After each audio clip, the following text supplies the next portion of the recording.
এই যে নির্মম হত্যা করেছে, how does a tree become dangerous for the society? আমি কমপ্লেন করছি, আমার উপরে থ্রেট আছে, আমার জীবনের সংখ্যা আছে এখানে, যে কালকে কে আমাকে কি করে দেবে। এই যে বলা হচ্ছে যে গাছ কাটা অন্যায়, it is a cognizable offence.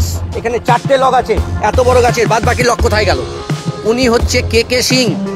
কিন্তু আমরা অন ক্যামেরা কিছু সিকিউরিটি রিজনের জন্য বলা যায় না অনেক কিছু। একটা গাছকে বাঁচানোর জন্য মানুষ বাড়ির মাঝখান থেকে গাছকে রেখে দেয়, সুপ্রিম কোর্ট সেটাও বলেছে। সাধারণ মানুষ 10 জায়গায় দৌড়াবে? এখানে একটা ক্রাইম হচ্ছে, আপনি ল অ্যান্ড অর্ডারে আছেন, তা আপনি ল অ্যান্ড অর্ডারে এটা কগনিজেন্স নেবেন না? এখানে বিচারের বাণী নীরবে নিভৃতে কাঁদে, আমি বলি। Why are these richest of the rich above law?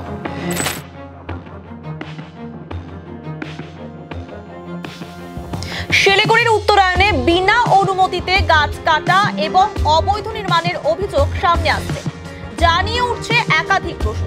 ঘটনায় আইনি ব্যবস্থা নেওয়ার কথা বললেন মেয়র গৌতম দেব।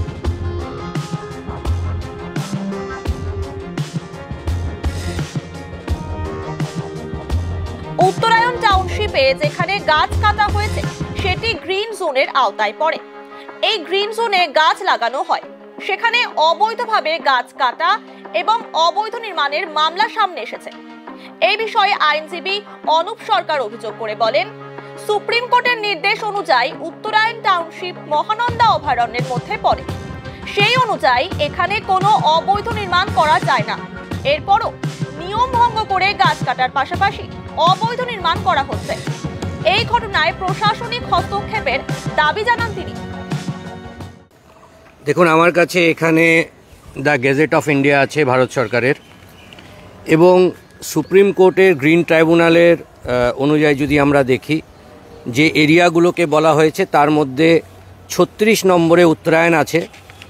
যেই উত্তরায়ণ জোনটি এখন এই গ্রিন ট্রাইব্যুনালের আন্ডারে এসেছে, যেখানে আমরা কোনো রকম কোনো কনস্ট্রাকশন নতুনভাবে করতে পারবো না, এবং আমরা কোনো রকম কোনো গাছপালা কোনো কিছু আমরা কাটতে পারবো না।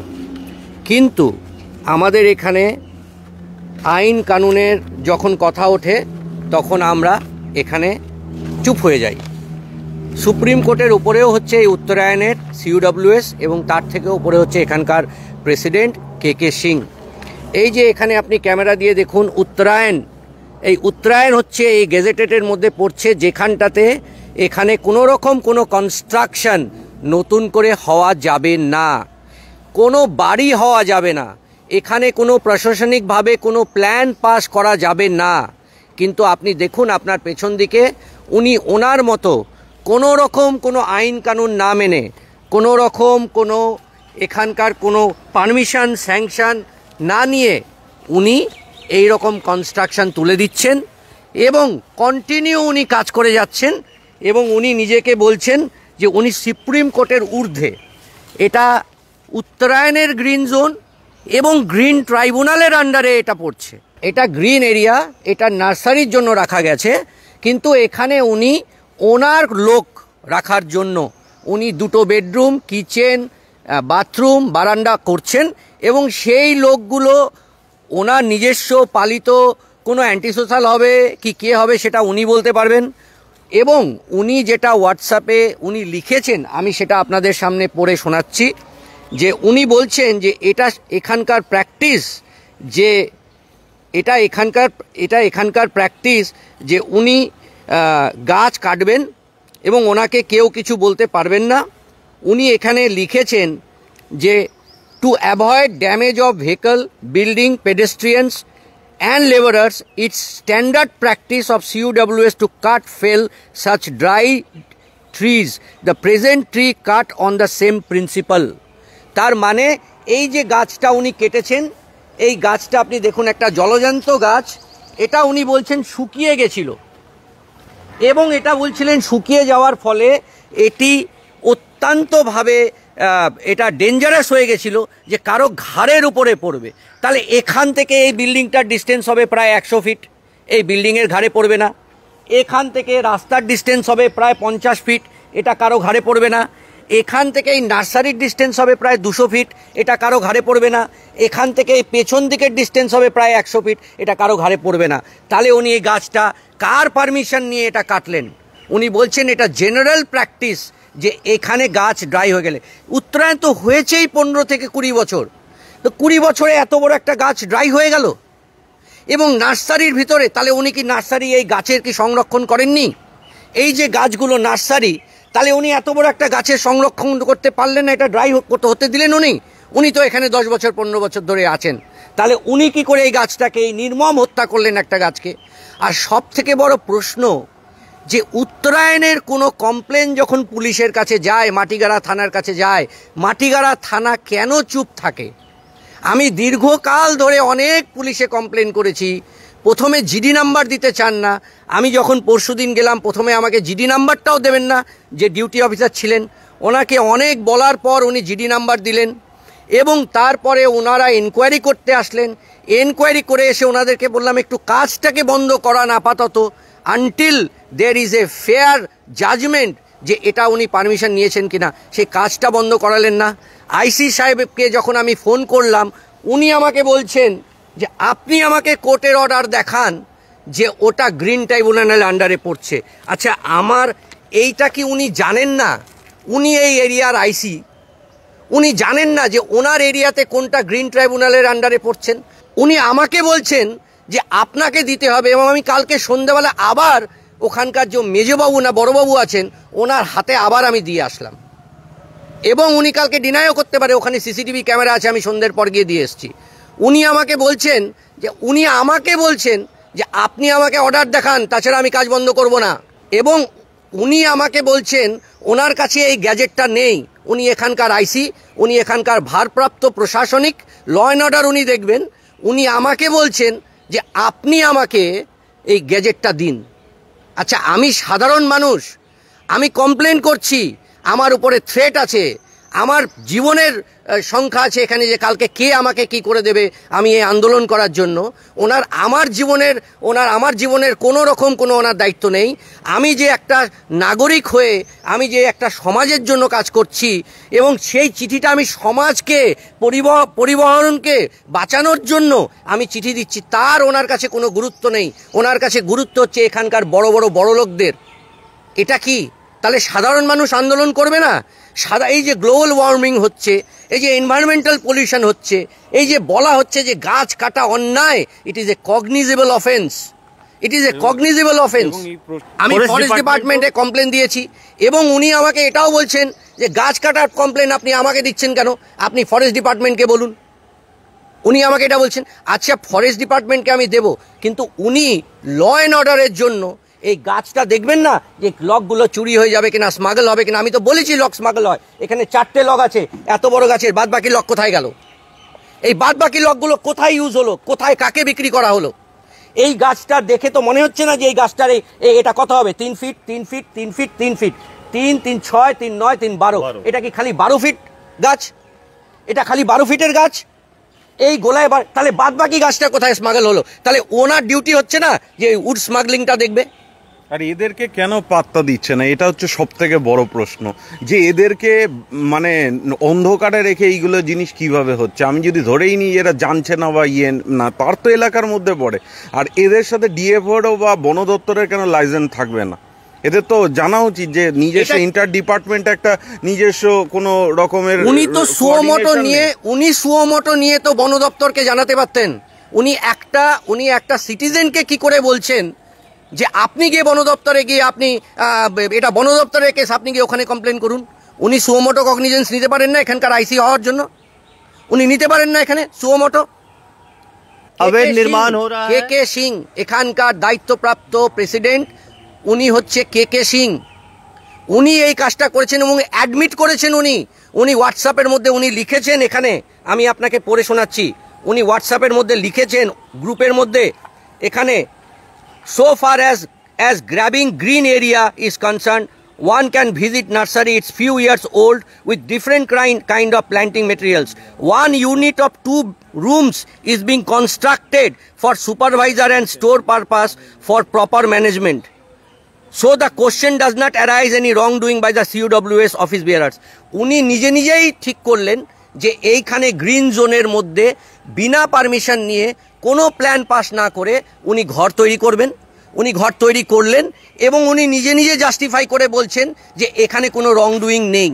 তাহলে কি আমরা যে কোনো গ্রিন জোনে, যে কোনো জায়গায়, যে কোনো গরিব মানুষ, তাহলে তাদের মতোভাবে আজকে আমাদের দেশে তো 90% লোক বিপিএল, বিলো পভার্টি লেভেল থাকে, সবাই ক্যাপচার করে নেবে। আর আমাদের এখানে কোনো পার্মানেন্ট লেবার নেই। সব থেকে আশ্চর্যের বিষয়, এখানে পার্মানেন্ট লেবার নেই। কালকে যদি এই লেবাররাই বলে যে আমাদেরকে এখানে থাকতে দিতে হবে পার্মানেন্টলি, তখন কিন্তু সেটাও প্রশ্নের মুখে পড়বে, যেটা আজকে সরকারের কাছে অনেক জায়গায় বিভিন্ন, সেটা সেন্ট্রাল হোক এবং স্টেটের হোক, যে আমাদের দিতে হবে এই দাবি দেওয়া, এবং সরকার কিছু কিছু জায়গায় পিছনে চলে যায় এই ক্ষেত্রে। কেননা একজনকে আপনি যখনই থাকতে দেবেন, আরও 10 জন আপনার এই আন্দোলন করবে যে আমাকেও থাকতে দেওয়া হোক। তাহলে কী হবে, জায়গাটার যে শান্তি শৃঙ্খলা এবং যে লেবার যে অ্যাক্ট, সেখানেও কিন্তু they are entitled to collect maintenance and provide us certain facilities. That certain facilities are providing electricity, common electricity. The certain facilities are যে রাস্তাঘাট পরিষ্কার, রাস্তাঘাট মেরামত, এবং আমাদের এখানে সবাই সুখে শান্তিতে থাকবে এবং ভালোভাবে এটা থাকবে। কিন্তু ওনার এর আগেও উনি গাছ কেটেছেন, উনি নিজে অ্যাডমিট করছেন যে it is a general practice যে এখানে গাছ মরে গেলে উনি কেটে দেন। প্রথম কথা হচ্ছে যে মিটিং এর প্রশ্ন এই জন্য আসে না, কারণ এটা সরকারি অনুমতি নিয়ে আপনাকে গাছ কাটতে হবে। যদি গাছ কাটার হয় তাহলে আপনি কাটবেন না, সরকারের কাছে যেতে হবে। সরকার নির্ধারিত করবে গাছটি মরেছে কিনা, গাছটির কোনো রকম কোনো weather it is dangerous for the surrounding or not. একটা গাছ কি ডেঞ্জারাস হতে পারে? একটা গাছকে বাঁচানোর জন্য মানুষ বাড়ির মাঝখান থেকে গাছকে রেখে দেয়। সুপ্রিম কোর্ট সেটাও বলেছে যে একটা গাছকে বাঁচানোর জন্য তোমাকে এতটা কষ্ট করতে হলেও তোমাকে করতে হবে for the larger benefit of the environment. সে গাছটি কেটে দিল। আজকে শিলিগুড়ি মাটিগাড়া থানা আইসি এটা সুমোটো কগনিজেন্স নেবে না। উনি আমাকে বলছেন the burden of proof lies on me, কে আপনি কোর্টের অর্ডার দিন। উনি আমাকে বলছেন, উনি আমাকে এটা বলছেন যে এটা তো আমাদের কেস না, এটা তো সব ফরেস্ট ডিপার্টমেন্টের কেস, আপনি ফরেস্ট ডিপার্টমেন্টে দৌড়ান। সাধারণ মানুষ 10 জায়গায় দৌড়াবে? এখানে একটা ক্রাইম হচ্ছে, আপনি ল অ্যান্ড অর্ডারে আছেন, তা আপনি ল অ্যান্ড অর্ডারে এটা কগনিজেন্স নেবেন না। এবং আপনি সুমোটো নিয়ে আপনি অ্যাটলিস্ট ওই এফআইআরটাকে আপনি ফরওয়ার্ড করবেন না ফরেস্ট ডিপার্টমেন্টে। That doesn't fall under your duty, that doesn't fall under your moral policing code. আমরা সাধারণ মানুষ, আমি গিয়ে তো প্রথমে তো আমাকে 8 ঘন্টা লাগলো এফআইআরটাকে মানে জাস্ট একটা জিডি নাম্বার নেওয়ার জন্য। উনি এটা পর্যন্ত ডিউটি অফিসার বলছেন যে বড়বাবু না আসলে, আইসি না আসলে আমি নিতে পারবো না। তাহলে আপনি ডিউটি অফিসারকে কেন বসিয়ে রেখেছেন? সব যদি আইসিকে জিজ্ঞেস করে করতে হয়, আইসিকে উনি আমার সামনে ফোন করলেন, উনি বললেন এনকোয়ারি করো, তার এনকোয়ারি করার পর তারপরে উনি জিডি নাম্বার দিলেন। দেখুন বড় উত্তরায়ণ। দেখুন আমি এর আগেও বন দপ্তরকে চিঠি দিয়েছি, ছবি দিয়েছি। 283টা গাছ কাটা হয়েছে, আপনারা কভার করেছেন, শিলিগুড়ির প্রতিটি press media print press cover করেছেন। একটা এনকোয়ারি হয়নি। Why are this richest of the rich above law? Why are the richest of the rich above law? কেন উত্তরায়ণের কোনো রকম কোনো কমপ্লেন আসলে ওদের মধ্যে একটা জুজু চলে আসে এবং তাড়িয়ে দেয়, ভাগিয়ে দেয়, কথা বলে না। উনি বলছেন আমাকে কালকে এটাকে খুঁজে নিয়ে এটাকে আমাকে ডাউনলোড করে এটাকে আমাকে এতগুলো পাতা প্রিন্ট আউট করে মার্কিং করে ওনাকে দেখাতে হলো। উনি জানেন না, he is not aware of the fact of the area under his own law and order. He doesn't know which is under the green tribunal and what should be happening and what should not be happening. হ্যাঁ, আইন আসে না এখানে বিচারের বাণী নীরবে নিভৃতে ভালোভাবে কাঁদে। আমি বলি যেটা রবীন্দ্রনাথ লিখে গেছেন, এখানে বাস্তব, এটা বাস্তব। রবীন্দ্রনাথ এত বছর আগে লিখে গেছে, আর জন্মজয়ন্তী গেল, এখানে বিচারের বাণী নীরবে নিভৃতে কাঁদে আমি বলি। আর এই আমার একটাই প্রশ্ন, যে এই বড় আলা যে এইসব লোকেদের জন্য কেন সমস্ত আইন কানুন তখন চুপ হয়ে যাচ্ছে? এটাও কিন্তু আজকে সমাজের কাছে আমার প্রশ্ন। এই যে নির্মম হত্যা করেছে, এটা কে সিং লিখেছেন।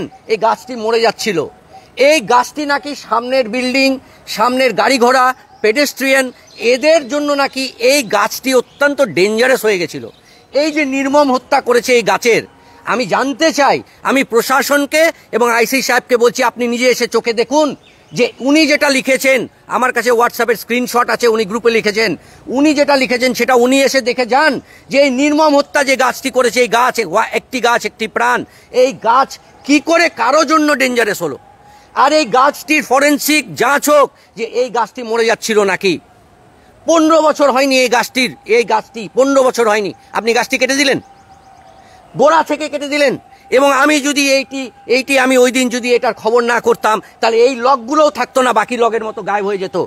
এবং এর আগে যখন আমি এফআইআর করি তার মধ্যে আমি দিয়েছিলাম গাড়ির নাম্বার শুদ্ধ, যে গাড়ি লক পাচার হয়ে যাচ্ছে এখান থেকে, সেটা পর্যন্ত থানায় আছে, আমার কাছেও রেকর্ড আছে, সেটা পর্যন্ত কোনো কারবাই হয়নি। বন দপ্তর কোনো কারবাই করেননি কোনো। আমাদেরকে কেন, আমরা সাধারণ মানুষ, আমাদের কষ্ট হয় আওয়াজ তুলতে, আমাদের পরিবার নেই, আমার জীবন, আজকে আমার আর আমার ভাইয়ের জীবনে যদি কিছু হয় কে দায় নেবে? আমি যে আন্দোলন করছি, আমাকে তাড়িয়ে দেওয়া হলো থানা থেকে, কি আপনি যান, আপনি ফরেস্টে যান, আপনি আমাকে গেজেটেড এটা দিন। আপনি বলছেন না যে কেন অন্য লোকেরা আসছে না, এটাও আমরা বলতে পারবো, কিন্তু অন ক্যামেরা আমরা অনেক কিছু বলতে পারি না। দৌড়ে আসবে এইখানেই দৌড়ে আসবে, কিন্তু আমরা অন ক্যামেরা কিছু সিকিউরিটি রিজনের জন্য বলা যায় না অনেক কিছু, ঠিক আছে? কারণ আমরা তো নীলবাতি গাড়িতে ঘুরে বেড়াই না, আমাদের 5খানা সিকিউরিটি নেই যে পিছনে, সুতরাং we have a life theft also. তাও আমরা করে যাচ্ছি সমাজকে বাঁচানোর, এটা সমাজকে বাঁচানোর লড়াই। মুখে বললে হবে না, আমি বলছি আমাকে আমার জীবনের ভয় আছে। আমি বলছি আমাকে I don't fall under the category of the richest of the rich. আমার মেয়ে একমাত্র মেয়ে দিল্লি হাইকোর্টে আছে, 23 বছর বয়স, দিল্লি হাইকোর্টে আছে। She is the lawyer of the Delhi high court. আমি নিজে ওকালতি করি, আমি নিজে পড়াশোনা করেছি ল। আজকে আপনি আমাকে বলুন, এটা কি শুধুমাত্র আমার দায়িত্ব? এই যে এখানে নির্মম হত্যা করা হলো একটা গাছের, এটা কি শুধু আমার দায়িত্ব?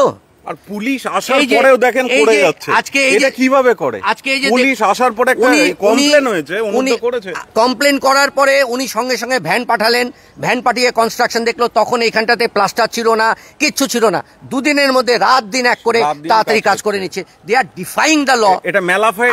আমরা যখন, এবং এইটা ইনভেস্টিগেটিং অফিসার এইটা ওনার আইসিকে খবর দিতে পারলো না যে কাজটি ওখানে কন্টিনিউ হয়ে যাচ্ছে, আর আইসি আমাকে বলছেন যে কাজ তো আমরা বন্ধ করতে পারবো না, আপনি আমাকে ল অ্যান্ড অর্ডার দেখান। তা আমি তো কালকে রাত্রে দেখিয়েছি, তাহলে উনি এটা নেবেন না? আমি কালকে রাত্রে তো কাগজটা দিয়ে এসেছি, এক তো ওনার কাছে কাগজ নাই। He is not aware of the fact of his own jurisdictional area. Why is he there for IC on the post of IC? আপনি ওনার চেম্বারটা গিয়ে দেখেছেন? That is a five star chamber. AC থেকে আরম্ভ করে, ওয়াল প্যানেলিং থেকে আরম্ভ করে, বড় বড় চেয়ার টেবিল, উনি একেবারে ওটা মনে হচ্ছে ওনার ওটা রাজত্ব, কিন্তু উনি কাজটা করেন না ঠিক মতো। I am very sorry to say. এবং ওনাকে কাজ করতে হবে, ওনাকে এই নির্মম হত্যার জবাব দিতে হবে, ওনাকে প্রশাসনিক কারবাই করতে হবে, ওনাকে এই কে সিংকে অ্যারেস্ট করতে হবে।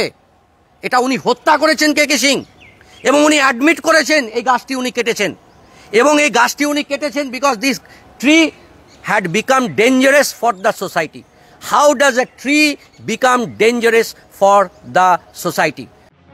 এদিকে বিষয়টি অভিযোগ যায় শিলিগুড়ির মেয়র গৌতম দেবের কাছে। এই বিষয় মেয়র বলেন, উত্তরায়ণে গ্রিন জোনে বিনা অনুমতিতে গাছ কাটার অভিযোগ পেয়েছে। এই বিষয়ে বৈঠক করা হবে, কাউকে দোষী পাওয়া গেলে তার বিরুদ্ধে আইনি ব্যবস্থা নেওয়া হবে। ওটা আমাকে কমপ্লেন করেছে ওরা, যেহেতু আমার এরিয়ার বাইরে, কিন্তু এটা একটা গুরুতর অভিযোগ এসছে, এবং ওই লক্ষ্মী টাউনশিপে ওরা আমার সাথে দেখা করতে চেয়েছে। আমি ওদের সাথে দেখা করার টাইমটা অ্যাডজাস্ট হয়নি। আমার মনে হয় সোমবার দিন খুব সম্ভবত মিটিংটা হবে। মিটিংটা হওয়ার পর যেখানে জানানো, আমি সেখানে ব্যাপারটা জানাবো, ভালো করে আগে বুঝে নিয়ে যা পদক্ষেপ আইনের মধ্যে আছে সেই পদক্ষেপ নেওয়া।